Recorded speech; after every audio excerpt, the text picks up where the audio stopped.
రాష్ట్ర విభజన జరిగిన పాలలోలి మాత్రం ఇంకా కొనసాగుతూనే ఉంది. ప్రస్తుతం ఇది డైలీ సీరియల్ గా మారింది. రెండు రాష్ట్రాలకు విజయ డైరీ కేటాయింపులు జరిగినా కొత్తగా విజయ బ్రాండ్ వివాదం తెరపైకి వచ్చింది. రెండు తెలుగు రాష్ట్రాల మధ్య మరోసారి వివాదానికి కేర్ ఆఫ్ గా మారిన విజయ డైరీ బ్రాండ్ పై స్పెషల్ రిపోర్ట్.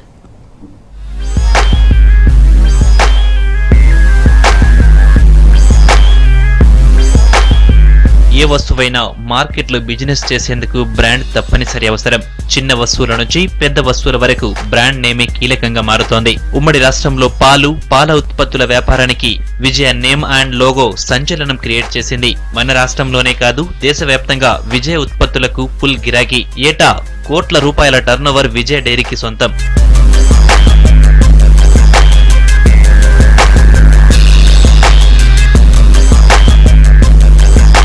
రాష్ట్ర విభజనకు ముందు లాభాల బాట పట్టింది విజయ డైరీ. ఆ తర్వాత కొంతమంది అధికారుల అనాలోచిత నిర్ణయాలు డైరీని కోలుకోకుండా చేశాయి.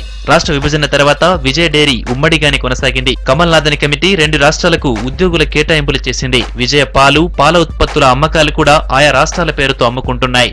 కానీ లేటెస్ట్ గా ఏపీ అధికారులు విజయ బ్రాండ్ తమదేనని, ఆ బ్రాండ్ తెలంగాణ వాడుకోవద్దని నోటీసులు పంపడంతో రెండు రాష్ట్రాల మధ్య పాలలొల్లి మళ్లీ తెరపైకొచ్చింది.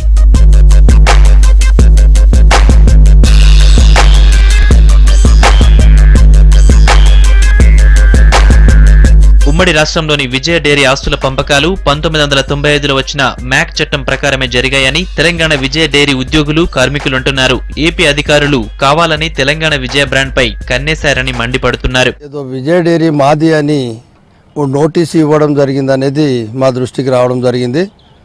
అది ఇంత మాత్రము సమంజసం కాదు, అది కరెక్ట్ కాదు. విజయ డైరీ అనేది తెలంగాణ రాష్ట్రంలో మరి ఇక్కడ జిల్లాలలో మరి ఉన్న తెలంగాణది. అది కమల్నాథ్ కమిటీ వారు ఏమన్నారంటే విజయ్ అనేది మాది అంటే మీరిద్దరూ తెలంగాణ ఒకటి ఆంధ్ర ఒకటి అని పెట్టుకొని మీరు నడపండి అనేది వారు చెప్పడం జరిగింది. అసలు వాస్తవానికైతే 1995నే మరి చంద్రబాబు గారి పీరియడ్లో మరి మ్యాక్ చట్టం అనేది తీసి అన్ని జిల్లాలు మరి వాళ్ళకి అప్పచెప్పడం జరిగింది. మరి ఇలా అనంతపురం ఒక దాన్ని పట్టుకొని 58% మాకు కావాలనేది కూడా ఆదేశాలు ఏదైతే జారీ చేస్తూ ఉన్నారో అది సమంజసం కాదు. ఆ రోజే 1995నే ఆంధ్రాకి అన్ని పోయినాయి. కొత్త రాష్ట్రం ఏర్పడి 2.5 ఏళ్లు దాటినా విజయ డైరీ పూర్తి స్థాయిలో విభజన కాలేదు. అధికారుల నిర్లక్ష్యం కారణంగానే విజయ డైరీ మసకబారిపోతోందంటున్నారు ఉద్యోగులు. ఆంధ్ర నుంచి తెలంగాణ వీడిపోయింది.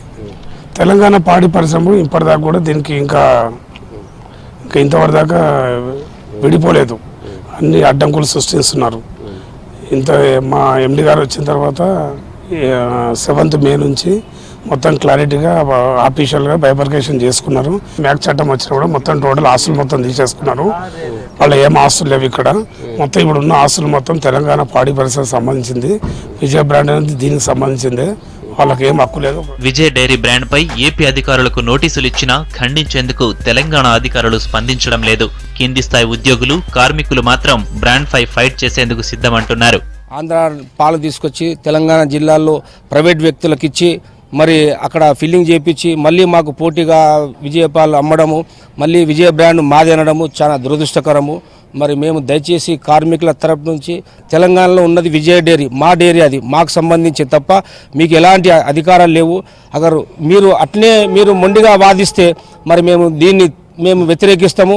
మరి దీన్ని మేము ఎక్కడికైనా అక్కడికి మేము సిద్ధమని చెప్తూ ఉన్నతాధికారుల అనాలోచిత నిర్ణయాలు విజయ డైరీని కోలుకోకుండా చేస్తున్నాయని ఫైర్ అవుతున్నారు ఉద్యోగులు. వచ్చే ఏడాది జూన్, జూలైలో 50 మంది వరకు అధికారులు రిటైర్ అయ్యే అవకాశం ఉందని, ఉద్యోగుల కొరతతో టెక్నికల్ సమస్యతో పాటు మిల్క్ ప్రోడక్ట్ పై ప్రభావం పడుతుందని చెబుతున్నారు. 100% ఇక్కడ ఉద్యోగులు, చిన్న ఉద్యోగులు, చిన్న కార్మికులను ఇది రెచ్చగొడతాందుకు చేస్తూ ఉన్నారు.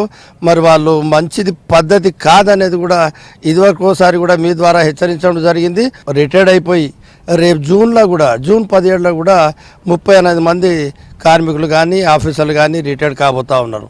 దాదాపు ఇప్పుడు 200 పై చిలుకుంటారు. కాబట్టి వెంబడే స్టాఫ్ను మాత్రము రిక్రూట్మెంట్ చేయకుంటే ఈ డైరీ పరిస్థితి మరి అధోగతి అవుతుంది అనేది కూడా మేము కోరుతా ఉన్నాము. దయచేసి ప్రభుత్వం ఏదైతే ఉందో వీళ్ళకి పర్మిషన్ ఇవ్వాలా. రాష్ట్రంలో మెగా ప్లాంట్ ఏర్పాటు చేసి విజయ డైరీని బలోపేతం చేయాలని సర్కార్ భావిస్తుంటే అధికారులు మాత్రం అందుకు విరుద్ధంగా వ్యవహరిస్తున్నారు.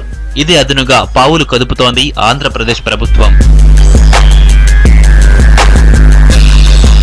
అసలే ఉద్యోగుల కొరత, మార్కెటింగ్ సమస్యలతో సతమతమవుతున్న విజయ డైరీకి కొత్త చిక్కులు వచ్చిపడ్డాయి.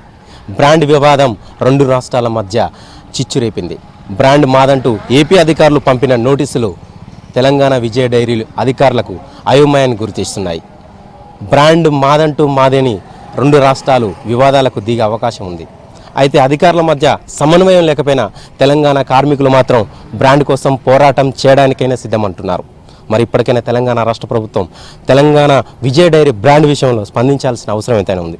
వీడియో జర్నలిస్టు దుర్గాప్రసాద్తో రాజు V6 న్యూస్, హైదరాబాద్.